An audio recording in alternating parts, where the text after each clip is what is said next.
Welcome to Rick's Scale Model Fix and another kit review. This time we're looking at Zvezda's brand new 1/48 scale Su-25 Frogfoot.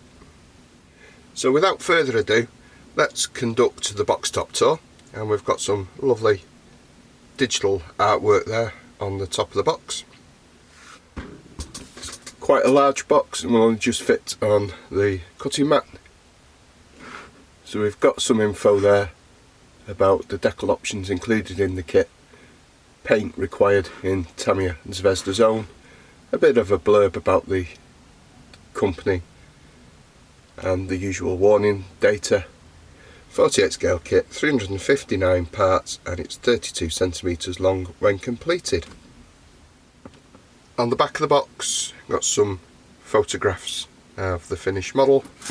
Box end is a repetition of the artwork and the title, and your kit number for this one is 4807. Taking a look at the instruction book, it does seem to be a photocopy. We've got multilingual user advice in the centre with a brief synopsis of what the aircraft type is and its operational history. Bottom of the page, we've got two options to build through the assembly sequences. So we've got one in flight with the stand, which isn't included in the kit, it is available separately, and one on the ground, speed brakes open, cockpit open, crew ladders in place. Opening the instruction book reveals the part map. So we've got a number of sprues there, quite a few, multiple for the weapons, looking as though we've got 8 weapon sprues, a couple of drop tanks and the fuselage halves. And then moving on to the assembly sequence. Now, for anybody who's not familiar with Zvezda instructions, the assembly in the left hand margin is then the parts that you assemble to the right. So we've got the ejector seat, control column, heads up display and coaming, and the nose wheel bay. That then goes on to stage 1, which sees the completion of the seat, which is then inserted into the cockpit tub, and we do have, I think it's decals there for the harness and the seat. Pilot figures included, instrument decal for the control panel at the front, and then the nose gear bay being inserted at this point. So it'll be interesting to see if that can be added later in the build. Over the page we see some basic painting for the cockpit sidewalls, tail planes, previously assembled cockpit tub being trapped between the fuselage halves, and then we've got some engine intakes and compressor blades before assembly of the intakes themselves begin in stage 7. Stage 8, we've got chaff and flare buckets, engine intakes, tail planes being added, and an insert for the tail and the appendage there, with previously completed in the left hand side. Main gear coming together, multi-part piece there, so hopefully everything will line up. The mould seams and everything can be cleaned up quite easily. We've got a detailed main gear bay being assembled there with the gear legs going in, so it's not looking as though we can add the gear after assembly, as the surrounding areas will be restricted. We'll have a look at that, I think. Saying to open up some holes for version 2 only, so that's to have your undercarriage doors open. And then we are assembling the jet exhaust and the cannon. Single belly plate being added with the sides for the intakes. So no, we're not going to be able to add the gear later in the build, looking at this completed section in stage 14. Outer jet cans being added, and that nose plate with the gun going on with the intake rings. So it looks fairly straightforward. Hopefully everything will line up. Then we start seeing some detail coming in. So we've got open speed brakes at the wingtips, wings going together, pylons, and the Su-25 has a lot, so it's going to look quite beefy with all the weaponry on those pylons, and then some nice detail in those open speed brakes there.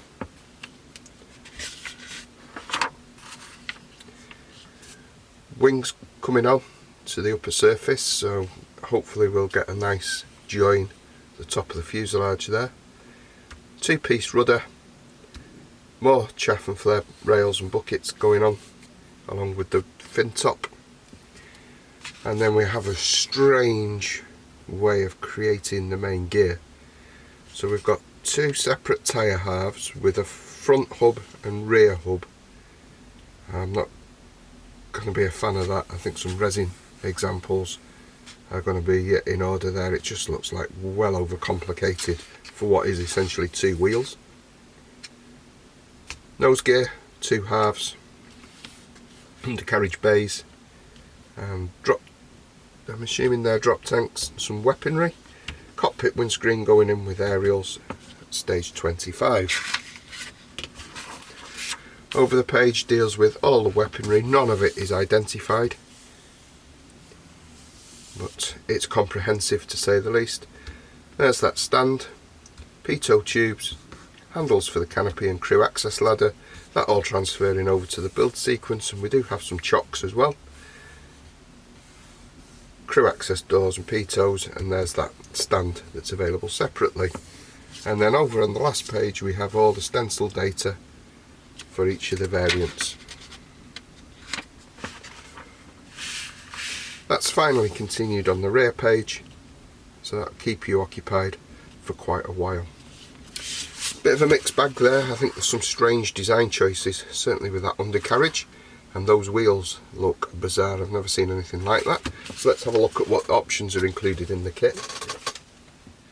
So we've got a number of options included in the kit, and we have 1, 2, 3, 4, 5, 6 different aircraft. These range across the Russian, Czech and Bulgarian in that lovely digital camo. That's looking quite nice. I might actually have a go at that. 2 decal sheets, one with the markings and one with the stencil data. 2 decal sheets included in the kit, and they look to be well printed and of the usual Zvezda quality. So just at the bottom of this sheet we have the cockpit instrumentation. Doesn't look too bad for the main instrument panel, but the side consoles do look a bit basic. So it'll be interesting to see what detail is actually on the cockpit tub itself, if any. So I mentioned in the instruction book that there was some decals there for the harnesses. They appear to be plastic parts, so we'll have a look through those in a second. This is sprue A, which contains the fuselage halves. And the first impressions of the kit, the tooling looks a little bit rough. There's some marks in the plastic. Just running my finger over, there is raised rivets towards the rear of the aircraft, which is faithfully recreating what's found on the real machine. A bit of detail in the wheel wells, some nice hatches and riveting. Inside, cockpit sidewall detail is very limited. No massive mould issues I can see there. Maybe just need to clean these ejector pins up before mating the surfaces together, just to make sure everything lines up. Moving on to sprue B, and this includes the wings. There's a lovely mixture of raised and engraved surface detail on here. Be interesting to see what the upper surface wing joint's like. Hopefully these just don't butt together, because we're going to have a massive seam up the centre of the airframe. Underwings are the same, with a lovely amount of raised and recessed detail. Hopefully the camera can pick that up as I move it round in the light. Tailplanes, again, raised rivets, chocks and a few other bits and pieces on there. Some are already showing signs of damage, and that's due to Zvezda's single bag policy, a bit like Airfix. Blind side, nothing too much to write home about. Some serious ejector pins there, but I don't think anything that's going to interfere with the construction. Sprue C, and we have that single belly plate again, featuring some nice raised and recessed detail. Hopefully by moving it around in the light you can see that. There's the side parts for the intakes, other bits and pieces, and these rather bizarre wheel assembly that Zvezda's come up with, where you've got the sidewall and hub on a single piece. It's just going to lead to all sorts of problems trying to assemble those unless the fit is absolutely perfect.